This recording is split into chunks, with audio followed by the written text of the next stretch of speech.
There's a tweet I'm thinking of that's just like, after a certain time, you start to realize why Lenin and Stalin just shot everybody.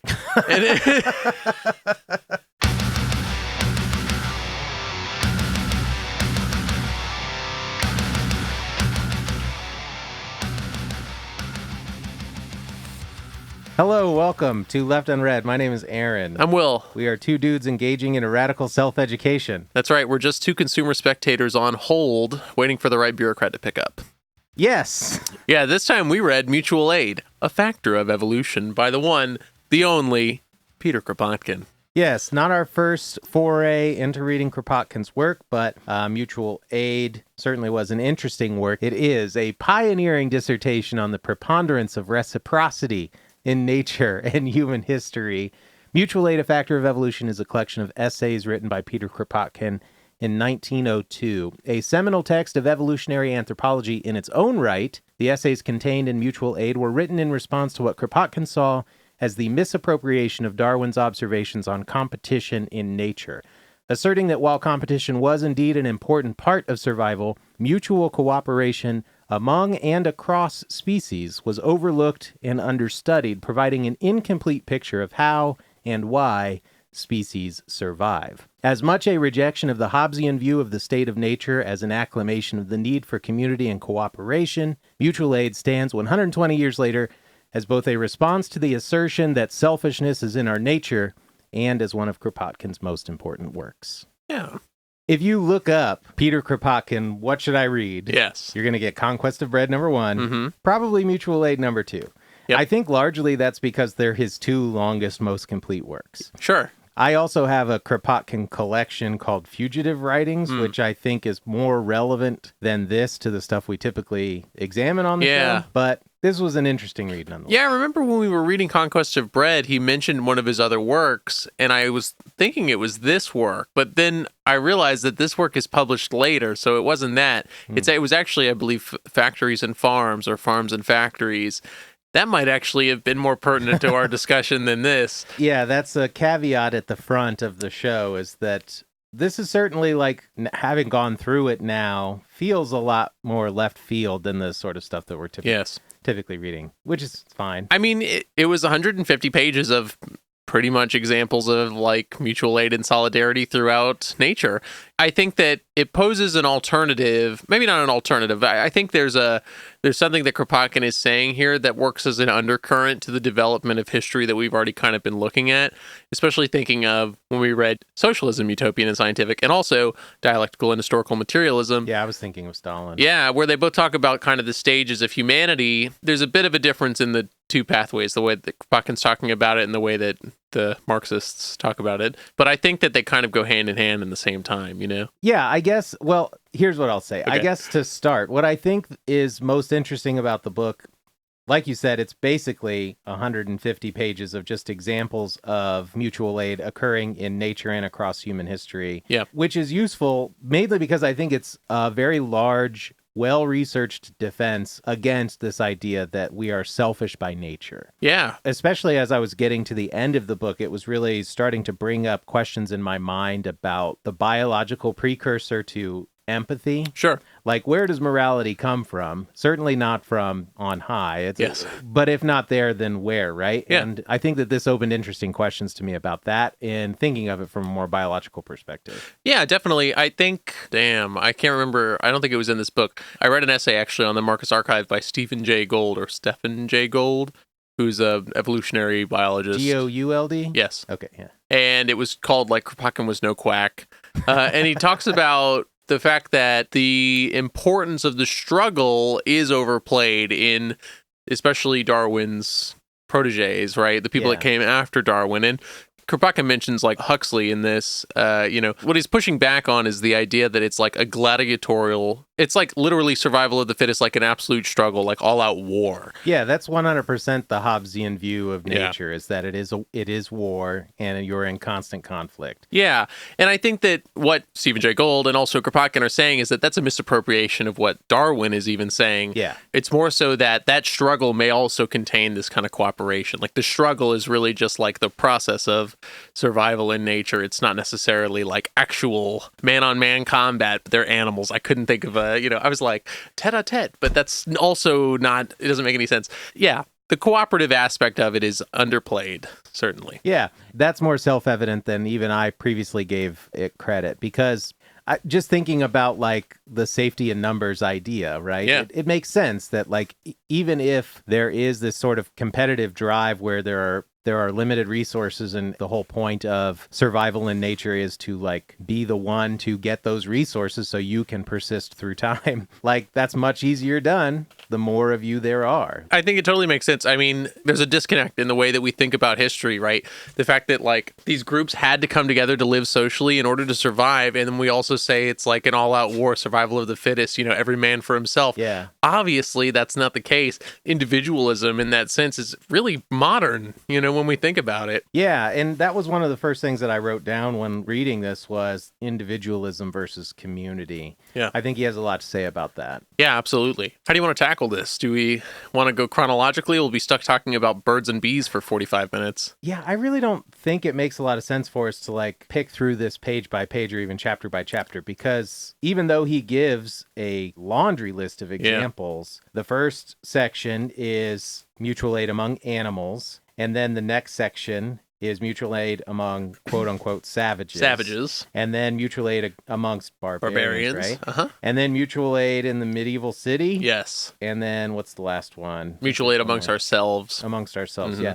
So he is developing his argument across those chapters by giving us many examples and many different kind of schema, Sure. I guess, of life on the planet. But the underlying thesis is the same. Yeah. So I don't think it makes a lot of sense for us to worry about digging through it chapter by chapter. Yeah. If you didn't read this, which, come on, man.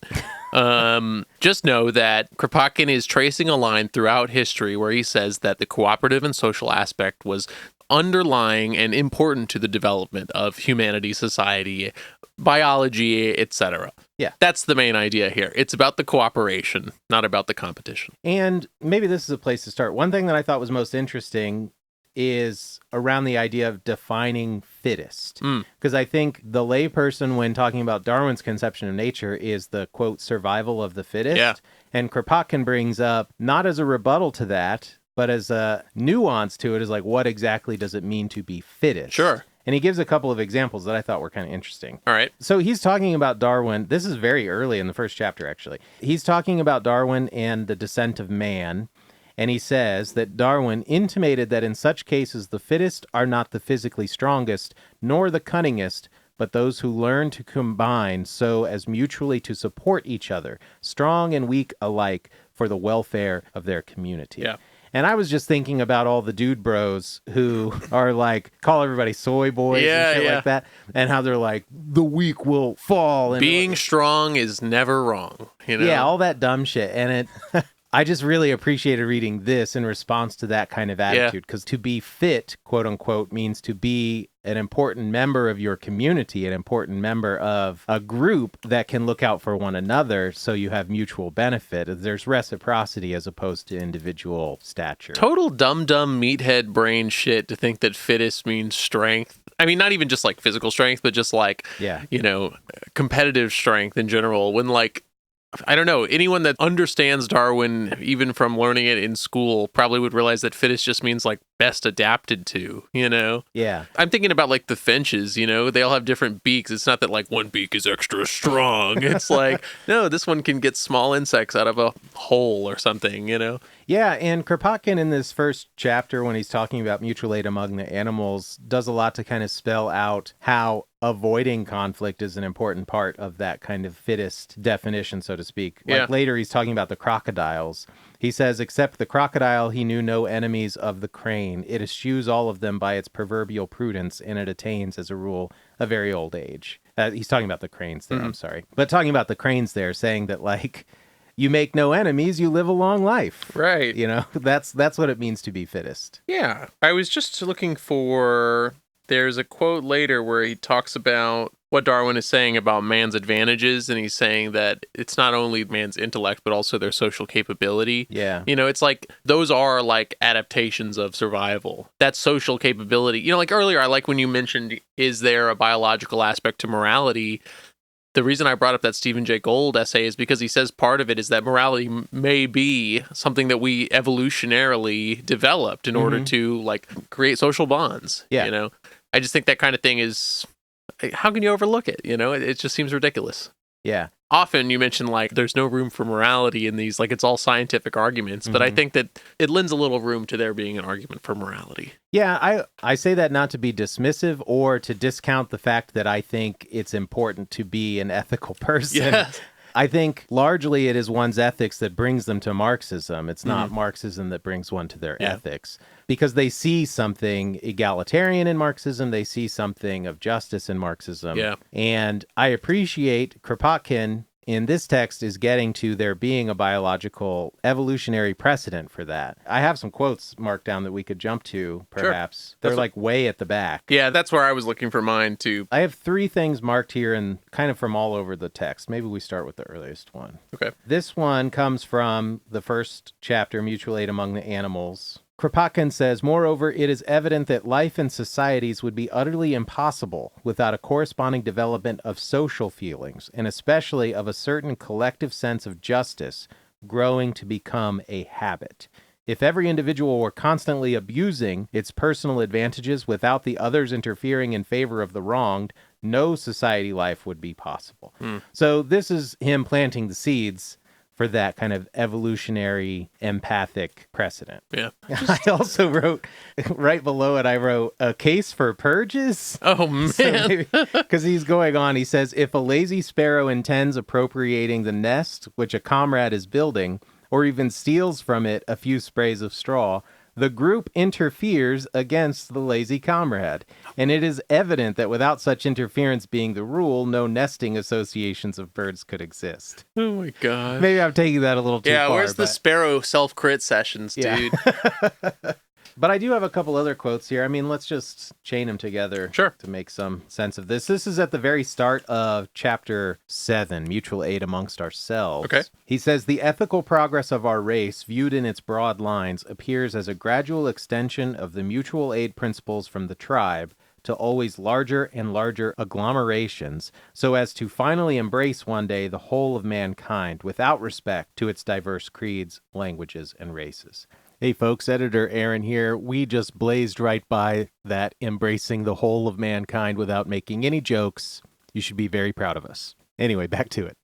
And there's something really kind of beautiful and hopeful in that. Because, do I want to say this? Even the world's biggest racist has a group of people around them whom they admire and revere and would protect, right? And Kropotkin is suggesting that eventually you would see that kind of an expansion of that empathy that goes from the kind of the cadre to the community to the larger agglomeration until eventually we have over time included everyone within that group of protected comrades, that group of protected comrades, without worrying about things like creed, language, whatever. Yeah. Well, I was thinking, it makes me think about our ideal notion of the state, just based on what we've read so far. It's like, when the state ultimately withers away, what's going to be left over? The idea is just to have like administrative institutions. And I think it's the same kind of institutions that Kropotkin's talking about here, just a little more formalized, Yeah. It's like those institutions are the bonds that are still holding together our society. We don't have the, much in the same way that Kropotkin says there isn't the need for a centralizing state. We're saying the same thing, just on a much longer span of time. Yeah. Yeah. Exactly. So it just made me think, I was starting to get a little frustrated with Kropotkin towards the end because you can tell he starts to speak out against the state. The state comes into play all of a sudden. It's like, then the state steps in and causes all this chaos and stuff. And I was getting a little frustrated with that because, simply just because my conception of the state is different now. Yeah, I would agree. And I would say, I think my take while reading the last section of the book was a little bit that Kropotkin was trying to have his cake and eat it too, suggesting that there is some sort of community that does take care of one another, look after the administrative needs of one's survival, but also speaks out against any sort of centralized leadership that would make that happen. And it's like, well, it can't be both. He talks a lot about federation under feudal lords, and it's like, that's just bullshit. That's like very rhetorical gameplay. I think maybe we should come back to the stuff we disagreed with I think that's how we should structure the episode. We should do everything that we liked first, and then maybe stuff we didn't. Because I certainly have some things in here that I was like, this is a little silly. Yeah. Not that overall I think that this is like it's a well-reasoned book, and I think it was good. But definitely, especially in the end, I was starting to talk back a little bit to Kropotkin. You know? He seemed a little doting, a little grandfatherly, like well-intentioned grandpa is the vibe I got. Interesting. Yeah. Leftist granddad. Every picture you see of him is later in his life, too. Yes, it's true. He does kind of have grandpa vibes. I mean, and he kind of, at the end of his life, just to talk about, because he lived through the Russian Revolution. Yeah, Lenin invited him back to Russia. Yeah. He died in Russia. Right. And that's quite interesting when you think about the difference of their models, right? Is that it's just kind of the vibe I get, that he was like pleasantly accepted in the way you'd accept like a racist uncle, like they're here because they're family, not because I appreciate their ideals. Well, I feel like we talked about this at some point on the show. Maybe it was during State and Revolution, or maybe it was Conquest of Bread. I don't remember. Because Lenin spoke very positively of Kropotkin after Kropotkin was dead. Yes. And called him a principled comrade or something like that. And it's quite clear that they would have had disagreements about how things were running under the Bolsheviks. Yeah. Well, even I know Kropotkin supported the Entente. In World War I, he was a supporter of the imperialist war. And that was enough for Lenin to label Kautsky a complete renegade. Yeah. So what makes the difference? Just because he knew that the anarchist tendency had no real power? Maybe, who knows? Perhaps. But anyway, back to the things that we liked. I will say, as mentioned in the last episode, I had read a chunk of this years ago. And what I really liked about it back then was it reframed my thinking about the quote-unquote nature state of humanity. Yeah. And my takeaway at that time was that communism is humanity's nature state. That if we didn't have other imperialist powers getting in the way, our tendency to settle would move us toward community, would move us toward communism, would move us toward the commune. Well, yeah, I think that, maybe this is like, we've been influenced by the last year of theory reading, but if anarchy were to reign tomorrow, not the cool anarchy, but the absolute chaos anarchy, organizations would appear, right? I don't think I'm just in my crazy, like, Alex Garland Civil War headspace, right? Like, I'm sure there would be warlordism and whatnot, but I'm certain that there would be also organizations of people just along people's lines. On many of the same lines that Kropotkin says help drive the kind of development of society as it goes along. First he talks about based on a common genealogy, right? The clan based on common familiarity. That's wrong. Familiarity? Familiarity, right? It grammatically makes sense, but I don't know if it's the right word. Right, but a common lineage. And then he talks about the fact that once we started to break up families into different houses, right, it stopped being on your common clan, but more on your common territory. Yeah. One book that this made me want us to read is Imagined Communities by Benedict Anderson, about the birth of the nation. Not the KKK one, obviously. Sorry. About, but like, why are nations formed? Why do people come together? Why do people consider themselves to be members of a nation? This crazy, like, made-up brotherhood of people. Yeah. This kind of laid the groundwork for that line of questioning as well for me. There is a spiritual successor to this book, and it's David Graeber's Dawn of Everything, which I can't say you would enjoy. Because Me it's also or the listener? Both. Okay. If you the listener, this is what I was going to hold off to say, but if you the listener really liked this and really loved kind of all the examples pushing back on your preconceived notions of how society functions, then go and read David Graeber's Dawn of Everything, because he is trying to tackle much the same questions that Kropotkin is, but much more pointed. His goal is to answer, where are the roots of inequality? And as soon as he starts trying to answer that question, it becomes very clear that that's not the only question. And he talks about a lot of good stuff, a lot of the same things that Kropotkin here talks about, and I think he expands on a lot of the same ideas. And he's also, it's modern. It's like from 3 years ago. Yeah. Yeah.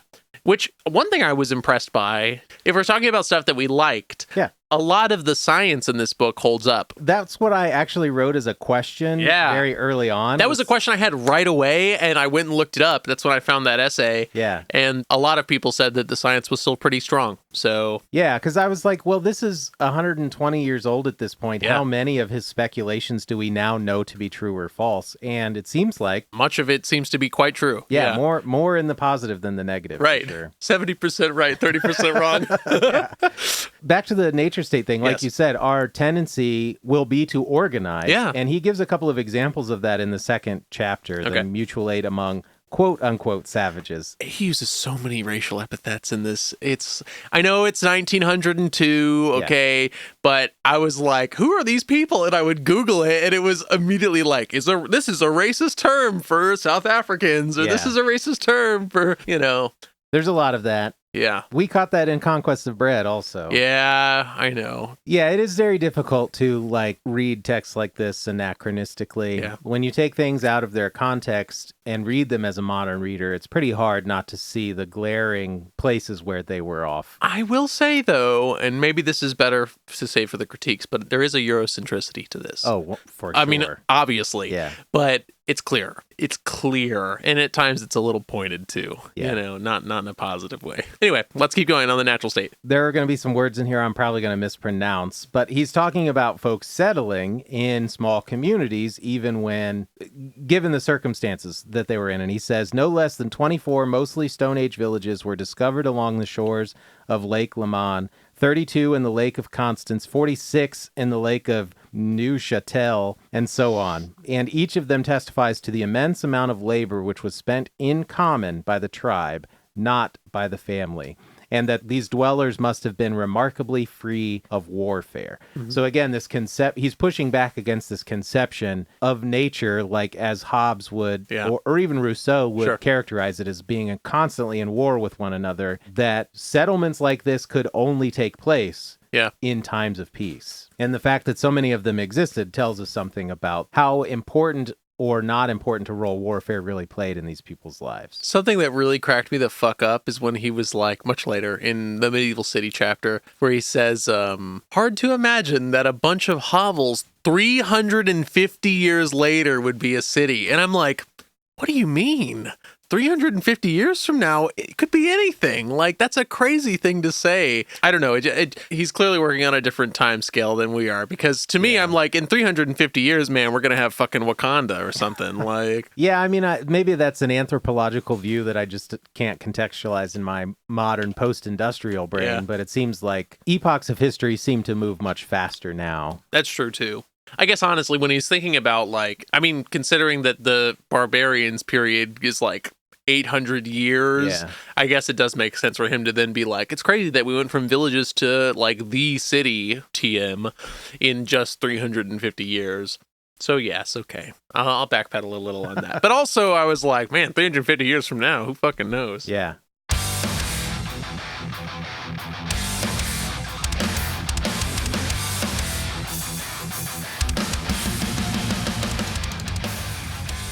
A lot of the notes I took here are just talking about how the history of things has developed, right? The concentration of feudal power. The theories of the origin of authority, I think, are something that's interesting here, because it goes back to that question that I said David Graeber was trying to answer, right? What the fuck happened, right? We were living in this communal stage, and now we're not. Wow. The thing is, I think that the Marxist history that we've read so far has left that part out. It's talked a lot about the way that we transitioned from feudal society to capitalist society, but it's left out that kind of previous history, right? If we know that people lived in a communal state, how did they then centralize, right? How did they then get to this point where the city becomes the main mode? I think those things so far in what we've read, at least, have been left unanswered.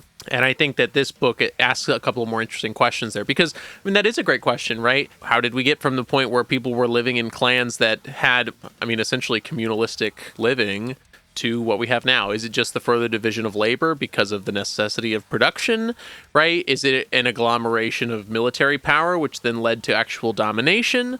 I know that something that Kropotkin talks about very briefly here, and David Graeber mentions a lot, is the development of esoteric knowledge, the ability to contain the knowledge in secrecy that then allows you to wield power. There is also technological knowledge, or it can be technological, but a lot of times he was thinking about it in a religious aspect, where these high chiefs hold the secrets, Okay.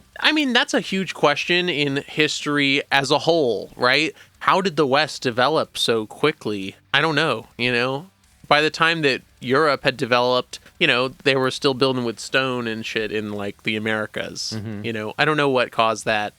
It's an interesting question. I feel like if I tried to answer it, I would just be frustrated. That's kind of what I was getting at when I was asking about it, like being technological secrets, right? Like, obviously, you have supremacy of warfare when you have advanced technology. Yeah. I think that it is an interesting question, right? How did we enclose ourselves so? What the fuck happened? Yeah. I think Kropotkin does some interesting legwork here to try to answer that question. Obviously, I don't think he answers the question, but that was what a bunch of my notes here are. And then I have a bunch of shit that I didn't like about the book.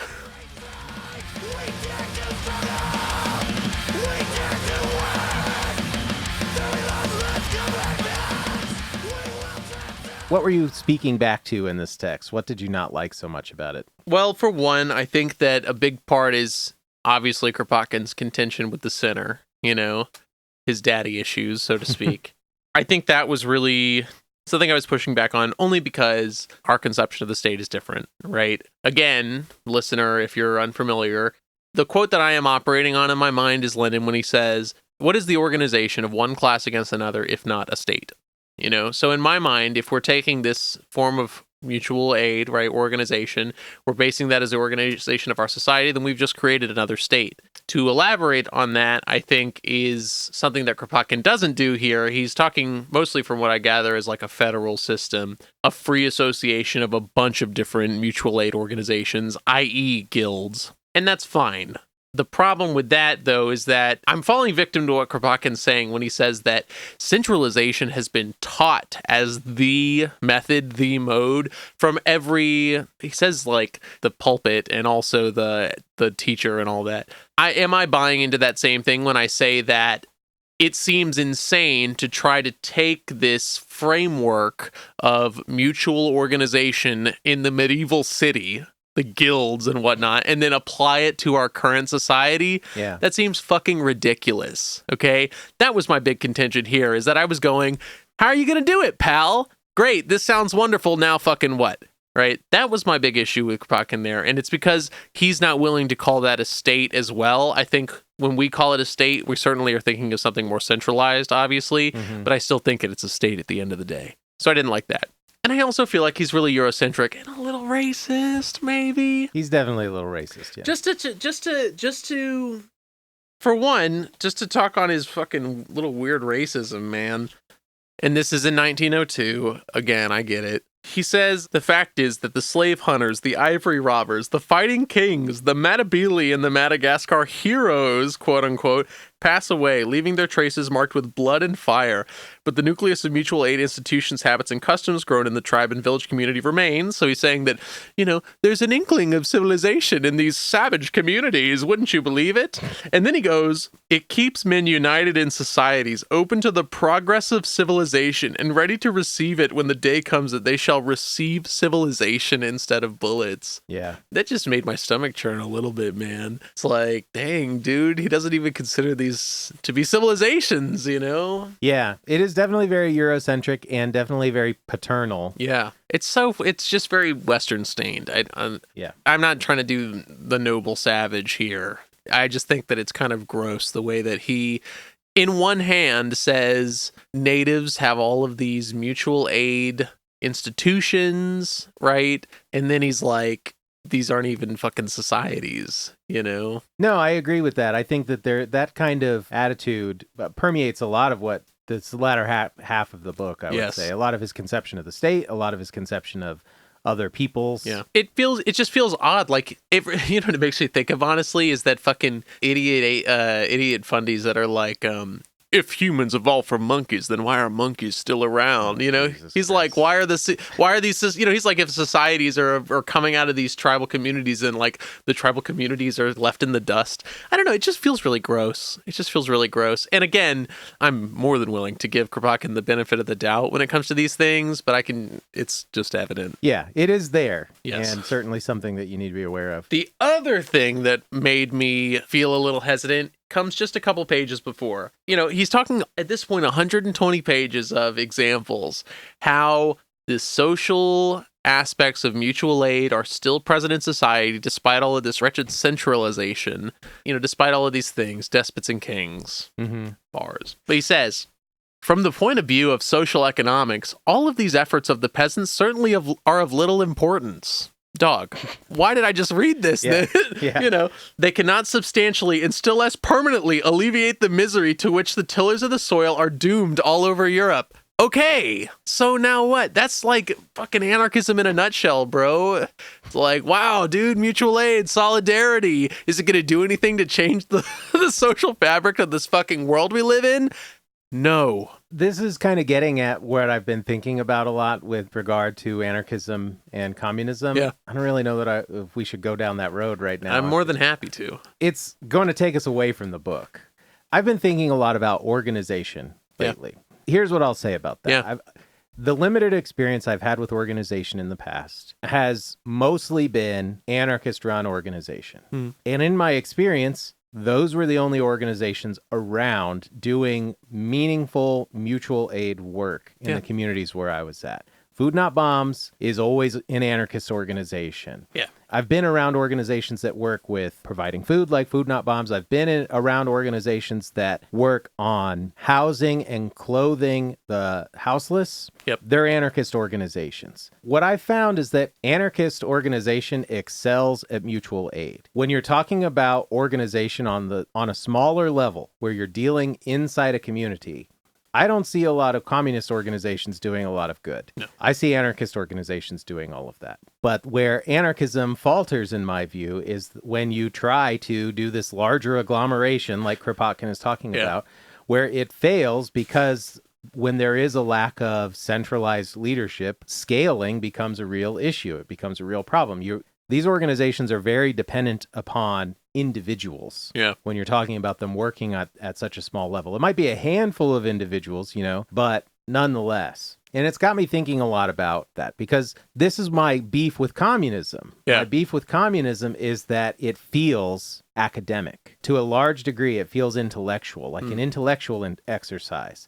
And communists will be the first to shout theory at you and, make you feel like an idiot because you haven't read every correspondence between Stalin and Lenin or whatever. You know what I mean? The minutes. Yeah, exactly. But to what end, right? To what end? I've had this kind of discomfort. Where is the balance between I was the just about to anarchist mutual say, aid and communist centralism? Yeah. The legitimate criticism of communism that you get from anarchists all of the time is that the means don't match the ends. Mm-hmm. If you believe in this democratic centralized state as being the apparatus that is going to bring you your liberation, how can you ever conceive of its demise? The withering away of the state feels a lot like a pipe dream. Yeah. In every communist project that we've seen so far, the state has only become a larger behemoth, a larger bureaucratic mess. It is not withered away. And I think there's something very legitimate in that criticism. Sure. But at the same time, I'm thinking about Paris, like the anarchists, they can't last a week. There's a fucking quote that really sealed the deal on this path for me, on this kind of train of thought, comes from the conclusion as well. He says, "To make even a rough estimate of their relative importance by any method, more or less statistical, is evidently impossible. One single war, we all know, may be productive of more evil, immediate and subsequent, than hundreds of years of unchecked action of the mutual aid principle. Yeah. May be productive of good." Right? And that's damning to me. Because the thing is that single war is not a chance. It is an inevitability. Yeah. That war is coming as soon as you start going down this road. So the question is, how are you going to be ready for it? And there's no answer in mutual aid. I really am, just like you said, I think that mutual aid in the local level, in the community level, even on the grandest scale, is incredibly important, But at the same time, it makes me think about when we were talking in What Is to Be Done about just the purely economical struggle, right? That mutual aid doesn't have the power to fight back against this thing. I don't think it has even the organization to do that. In my view, it's not a transformative, liberatory politic. It's a reactionary politic. Ameliorative. Yeah. Yeah. How do you feel about the criticism that the means and ends don't match? It's a point that's been weighing on me more and more, especially as we've learned more about the Bolsheviks, and I've learned more about the Bolsheviks in history. There's a discomfort there, and I am aware of the argument that's like, we're only rooting for the revolutions that don't succeed. You know what I mean? Like, I do want to root for the revolutions that do succeed, which is a weird way to say that, but you know what I mean. But yeah, I kind of agree. I kind of agree. I don't know. I'm like flipping flopping all over the place. I feel I'm right in the middle and I'm like teetering back and forth because it's like, yeah, you're exactly right. I think that that's a great point that the state certainly was not withering away. If anything, it was becoming more ever present, more ossified. But at the same time, it's like, what was the alternative? What was happening otherwise? Nothing, But it feels even the same way, even the inversion of that feels the same way when you push back on China, And I'm like, they are clearly, at least nominally, communists, right? And they understand what's happening with the relationship to capital. And you said that's clearly a reformist attitude. And I was like, damn, you're totally right there. But at the same time, it's like, what are we doing otherwise, It feels really tough. And the problem is that being a centrist, being gray in that is not satisfying either. Like, it doesn't give me any fulfillment. Yeah, we haven't landed upon what is, I think, the solution. Yeah. I think the state is a necessary component at this point. I've always been uncomfortable with the state because of its propensity for corruption. Right. And the history's proven it to be a bureaucratic nightmare. Yeah. But also, any form of revolution anywhere is going to welcome conflict at its border. And no centralized power to stand against that conflict, it's fucking pointless without it. So it's like, I don't see any way outside of it. And maybe we're talking about timelines here that maybe Lenin's timeline for the withering away was much longer than any project has ever had in history, right? Sure. And so like what we see as the growth of the state in the USSR or in China is something that the timeline is just too short to see it actually start to crumble away. But yeah, it's really tricky. It sucks, honestly, because the theory is reinforced by the practice, and the practice is not satisfying. I can't answer whether the practice is actually practice even, especially I'm just thinking of China. Is what they're doing worthwhile in terms of the goal of communism, right? Yeah. Or is it the opposite, right? Is it, I don't know, And the problem is I don't think a fucking book is going to answer that question. I know that we've been wrestling with theory and praxis a lot in the last few episodes, especially. Kind of like none of the theory we're reading is a guide for the practice, so to speak. Like, you got to do it. You learn through practice, you learn by doing. The problem is, here's how I'll frame it, I guess. Okay. Because I think when we started this project, I was probably more anti-state than I am now. Mm-hmm. And I grew to recognize the state as a necessary component of any sort of revolution in order to see it through, see it sustained. And I grew perhaps maybe too comfortable with it for a short period where I've now started to push back on that. Sure. Largely because I'm thinking a lot about Stalin. I've been thinking about the purges. I've been thinking about Mao's treatment of reactionaries. And there's a really difficult give and take that has to come when you do have centralized leadership like that. Mm-hmm. And you have a better memory of this than I do. But whenever we were talking about it before, and I think this was Conquest of Bread, where you were saying like, well, what if someone just doesn't want to? Yeah. Then what? What then? Right. Yeah, yeah. And it was like, well, bye is the only solution. Mm-hmm. And I still think like I said, an invitation to cooperate is not the same as like, yeah, it's not coercion. Yeah, it's not coercion. It's an invitation. Right. Man, I'm fucking all over the place. No, I know exactly what you're trying to say, and it's just hard to put into words because I think that Kropotkin makes an interesting point in this book when he says that like man's reliance on the state has undercut man itself. It's undercut society in a way because we're now reliant on the sinner. That's that same thing. Like you even said, I was too fond of the state. It's like I became reliant on the idea of the state because it wasn't within my conception that there is an alternative possibility. And I'm not saying that I don't think we're falling victim to that because I think that the answer is still a organized body that serves for defense, which unfortunately is the state, or fortunately is the state, depending on who you ask, right? But the thing is that by that default acceptance, we're pushing out any other possibility.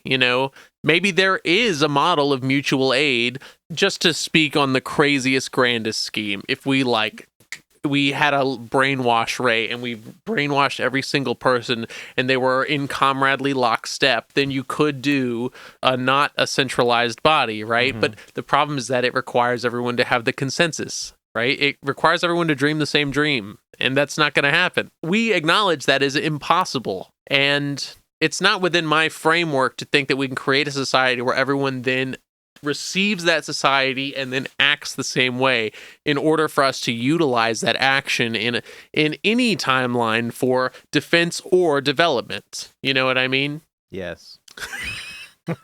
Yes. But the problem is that a part of me needs to keep that aspect open, because I think that becoming too reliant on the idea of the state is potentially as damning as anything else. Yeah, I guess where this is all coming from is a fear of permissive apologetics. Like, the United Healthcare CEO got assassinated. Right? 100% for it. Awesome. I have no problem with that, right? There are a lot of folks that I think it's reasonable to face the wall, right? And call me a tanky, whatever. I don't give a shit. But like, you do have to take that attitude with caution's not the right word, but like with intention. Right. You have to keep your eye on what is at the center there, so to speak. Because I think it's very easy to get lost in that. And I'm like fearful of my gravitation toward that. You know what I mean? I don't want to get so permissive in my apology for the state that I allow things that I look back and say, like, I don't even recognize where I started. I think that it's so interesting, because I think that the state is almost like the nuclear option, you know? There's a tweet I'm thinking of that's just like, after a certain time, you start to realize why Lenin and Stalin just shot everybody. And I get it, you know, I get it. And the same thing about the United CEO, right? It's like, that's awesome. Allegedly, that's awesome. Thoughts and prayers. Yeah, there you go. But we obviously are against adventurism, against terrorism, right? I'm not trying to put the assassination of a United CEO into a revolutionary framework, obviously, but you know what I mean, right? It's like, we don't want that as the norm, even though... No, we don't want that as the norm. No, we certainly don't want CEOs to be completely afraid for their own safety in a way that might change their behaviors. Wouldn't that be crazy? What a society that would be. Wild. Anyway, but the thing is like, yeah, we don't want that to be the principle. And I feel like the state is the same way. You know, the state is like... That's a good way to put it. That can't be the principle, right? Yeah. It may, on occasion, be the means, yes, but it cannot be the ends. Yes. Yeah. The same thing about the Frankfurt School thinkers, how they were worried about that exact problem. A means-ends rationality, where the ends justify the means. Yeah. Obviously not, because the means change you. The means change you.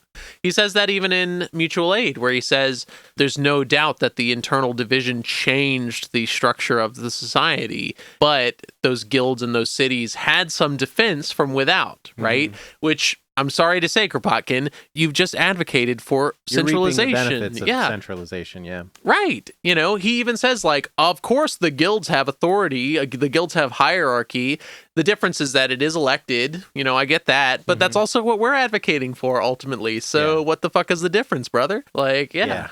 This is obviously tainted because we've read now 21 different books about this kind of thing, but like, it seems inconsistent, right? Kropotkin's ideology seems not fully fleshed out here.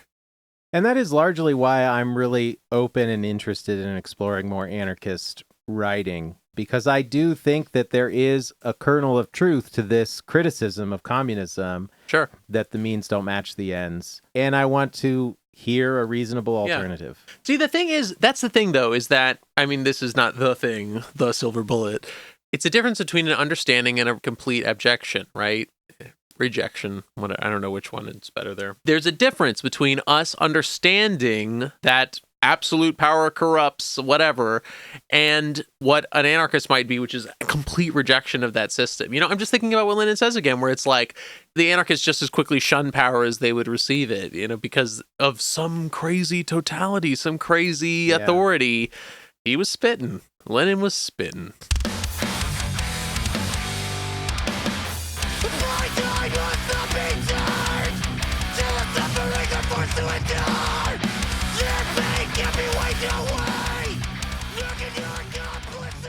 You want to do the cavalcade? Yeah, I think we need to, man. Yeah. There were some great quotes in here. Oh, dude. One more pushback on Kropotkin. Yeah. But he says here, Even now, under the Third Republic, very little can be done in the village community without the huge state machinery, up to the prefect and the ministaries being set in motion. It's hardly credible, and yet it is true, that when, for instance, a peasant intends to pay in money his share in the repair of a communal road, instead of himself breaking the necessary amount of stones, no fewer than 12 different functionaries of the state must give their approval, an aggregate of 52 different acts. So, like, I totally get what Kropotkin's saying here. Those layers of bureaucracy are like confounding. But the difference is that in one scenario, the man has just paid money. In the other scenario, he is breaking stone. Not to inject modern disability discourse in there, but not everyone can break their own damn stone. And if the contraption for instead of breaking your own stone, you only have to pay money requires 12 diplomats, then so be it. Am I saying it's going to require 12 bureaucrats in between? No. Hopefully it doesn't even require one. But the thing is that if someone needs to pay rather than to do the work, they should be able to. And I know that I'm kind of monkey wrenching Kropotkin's theory here, but if that machinery in between is the requirement to allow those things to happen, then so be it. You know, I don't see the argument here, because there is a fundamental difference in the two things that Kropotkin's saying here. I don't know. Maybe I'm advocating for a possibility of division of labor. Not every man should have to break all the stones for his own road. You know, maybe we should have a system that breaks stones for them. I don't know, right? Does that make sense? Yeah, I understand. I was getting kind of lost in my thinking around framing it through the lens of disability politics. And I was just asking myself, what allowances does anarchism make for that? And I was thinking about anarcho-primitivism specifically, and about like a community's need cannot be entirely met by one person. One's individual needs cannot be entirely met by one person in every case. Yeah. And so, like, where is the allowance for that in anarchism? I'm really trying hard not to bring up bathtub insulin again. We did this on the last Kropotkin. I will not do it on this episode. Yeah, so I'm sorry if I would just look like I was staring into middle space. You're good. There, I just didn't know if what I was saying made any sense at all. You know, I just think that it's interesting. I'm kind of bringing in a little bit of Conquest of Bread, where he says that the division of labor is partially responsible for our issues here. Cooperation in Britain is described as joint stock individualism. That really cracked me up. Oh, one thing that's kind of funny, like you mentioned near the beginning, this is kind of written as a polemic against the post-Darwin naturalists. Yeah. He names Huxley, and I feel like one other guy in particular, this guy named Bates, because he says in the introduction here that this guy Bates gave a speech that he thought was bastardizing Darwin's work, and Kropotkin just says that he wanted to write a letter in response to this speech that Bates gave, explaining all of the ways that he was wrong in his conception of Darwin. And he says, unfortunately, it took me nearly 7 years to write these articles, and when the last published, Bates was no longer living. Oh, no. I just thought it was funny. He was like, it took him 7 years to write this book, which was intended as a response to this guy. The guy died. Whoops. That's brutal. Yeah. Okay, I have another one if you don't mind. Yeah. In chapter 6, he says, we are laughed at when we say that work must be pleasant, but, quote, everyone must be pleased with his work, a medieval Gutenberg ordinance, and, quote, no one shall while doing nothing appropriate for himself what others have produced by application and work, because laws must be a shield for the application and work, unquote. Not a satisfying end to that quote there, sorry. But I just think that it's very interesting, you know, a lot of these things that we are like championing. The interesting thing to me is when he says that labor was the most free it's ever been in the medieval city. Crazy. Yeah. I mean, I'm not saying it's right or wrong. I just think that it's absolutely wild to be like, you know, when we really had it good? The medieval times, baby. But I just think it's really interesting that, one, it's like a lot of these medieval ordinances kind of reinforce what he's saying there. You know, that everyone must be pleased with his work. Also, that the example of the imperial coal mines having an 8-hour workday in like 1392, you know, 1311 or some shit. It's just interesting that there's a lot of what we consider to be modern day progressive labor rights type beats that may have its origin in the medieval city and the guild. Times. Yeah, a curious point that Kropotkin makes, and I'm a little appreciative of it. I will say I don't have a strong enough conception specifically of European history to really feel confident in his characterization of what the medieval city was like. Not even a little bit. Anything before 1776, it ain't happening for me. Sorry. I think he makes an interesting point about the idea that in the development of the medieval city, the fact that there's so many like communally built works of art, temples, churches, even the idea that the way that apprenticeship and mastery required the apprentice to produce a work of art to demonstrate their mastery, it's a bit of a different conception of how art is created. You know, how we might think of art as a commodity to be produced this day. Art was something that was created to demonstrate mastery. It's a difference in the way that art is created based on its own value, I think. That's interesting, you know? Like, I think a lot of people think of art as something that defies maybe Marxist categorization because of its ridiculous valuation, speculation. But it's not that art wouldn't be produced under a communal system, right? There are still ways that art would be made, aside from the fact that people want to make art. You know, I just think that that's nice to see, you know, just a different bit of framing on how ways that art is made. I was also thinking about the way that you want to talk about the state being influential on the conception of individualism. I think it's terrifically funny how in the Cold War, abstract art was funded by the CIA as a pushback on the idea of like socialist realism art, you know, because it's a very individual understanding of art. Yeah. You know what I mean? Maybe there's something there. That makes me feel very weird because abstract expressionism speaks so deeply to me. I mean, maybe it speaks to everyone. That's the whole point, that in having no message, it has every message. That it can speak, you know. Yeah. I mean, I just think that shit's really interesting, man. I think that individualism is like fucking Pandora's box that's been opened. It's like, can you put the toothpaste back in the tube now that everyone thinks of themselves as an individual?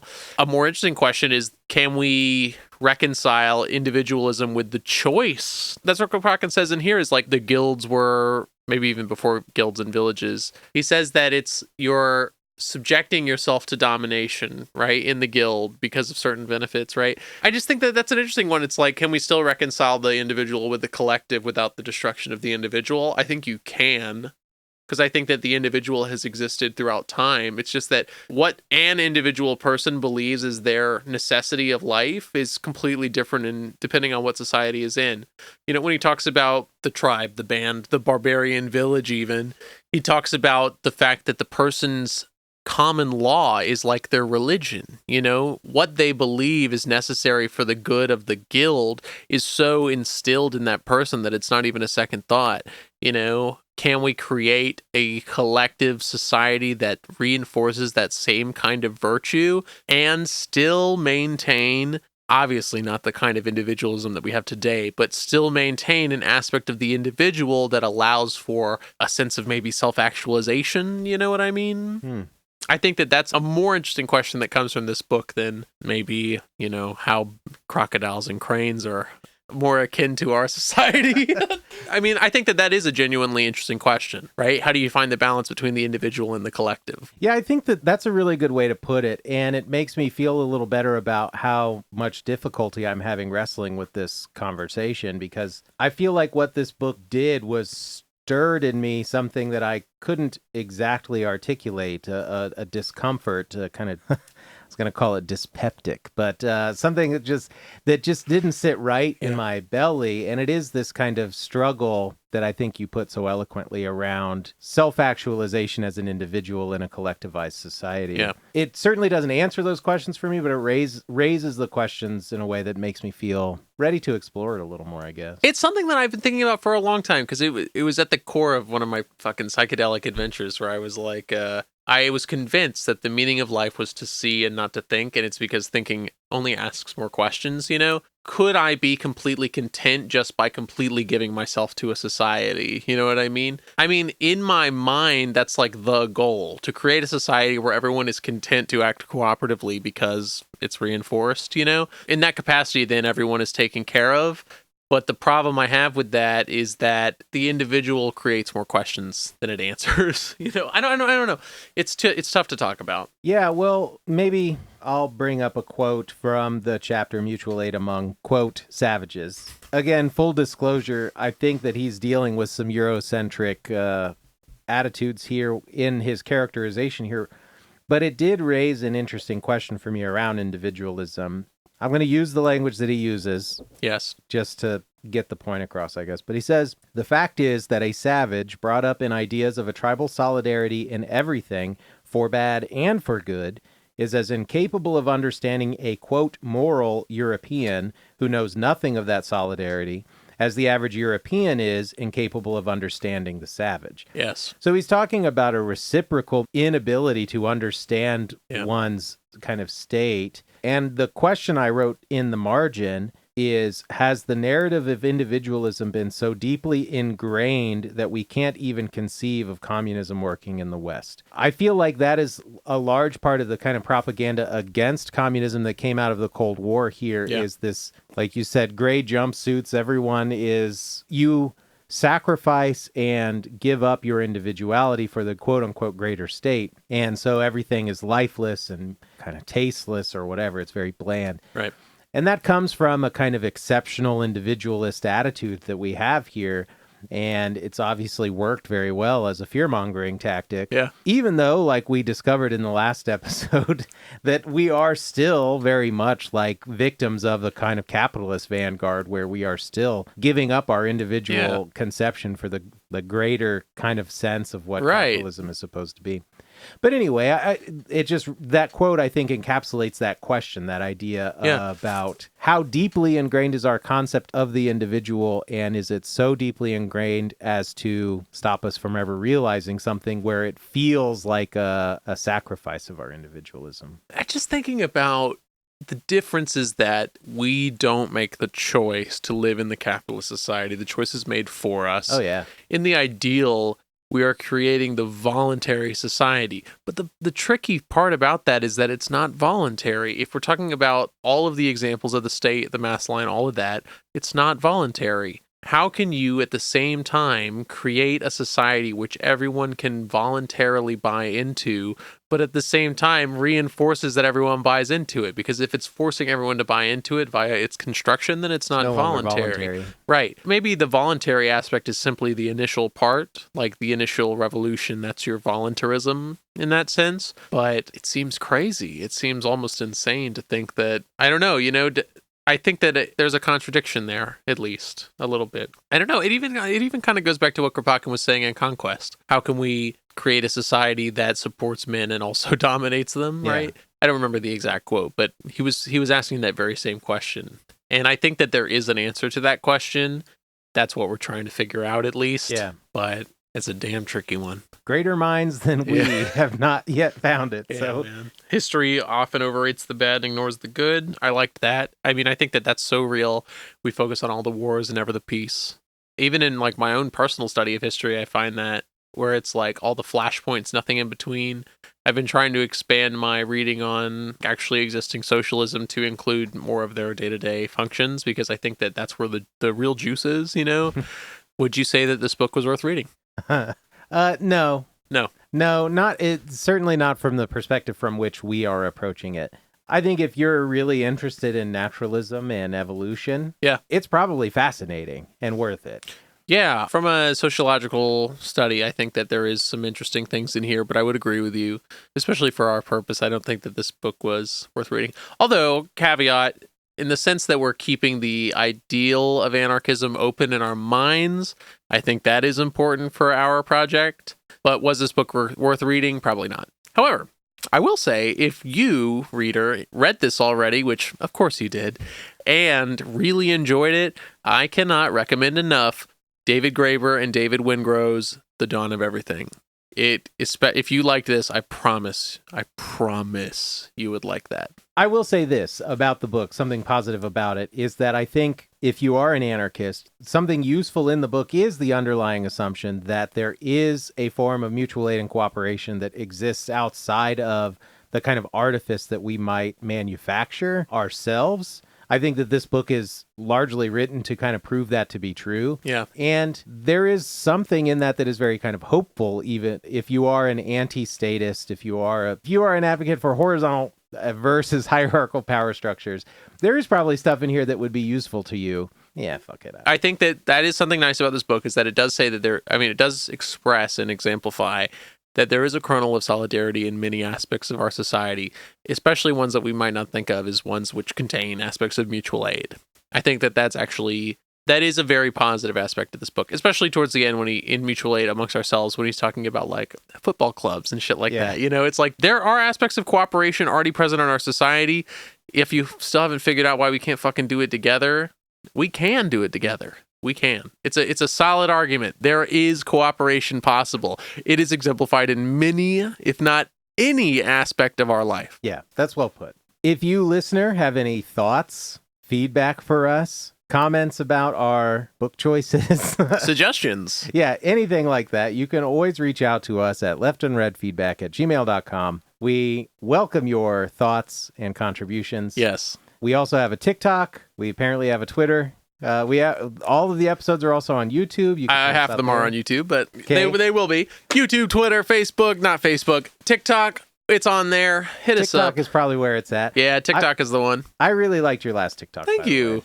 I wanted to brag because I've read 50 books this year, this is the 50th book that I read this year, which is more than I've ever read in my life, probably. That's great. And I really, I liked the way you characterized the show in that TikTok also, saying that we approach it like a book club, but record it like a podcast. I think that's probably the most apt description of the show that we've had so far. Yeah. I've said it time and time again, man, but I think it is really fantastic that we get to do this. It keeps me reading, which is quite nice. But the TikTok is happening. It's where it's at. If you can reach out to us via Gmail at leftunreadfeedback@gmail.com. Or certainly add us on TikTok and interact with us there. Left.unread. At left.unread. Yeah, check us out. Yeah. For the next episode. What are we reading? We are reading Black Skin, White Mask by Frantz Fanon. Yeah, excited. I have not read Wretched of the Earth. I know that you've gotten into Wretched of the Earth. I've read a little bit of it. I'm very excited to read this. Yeah, I'm pumped. Just to be completely frank, our reading so far has been very white. Yeah, and I think we talked about that. We've talked about that a few times. And I think we just kind of decided to lean into some of the more fundamental texts early on. It felt prerequisite almost, but I think the time has come for us to move out of our tiny white androcentric box a little bit. Yeah, talk about Eurocentrism, you know? Yeah. So, you too, loyal listener, should get Black Skin, White Masks by Frantz Fanon and be ready to read it with us because you don't want to get left unread. Don't get left unread. Bye. See ya.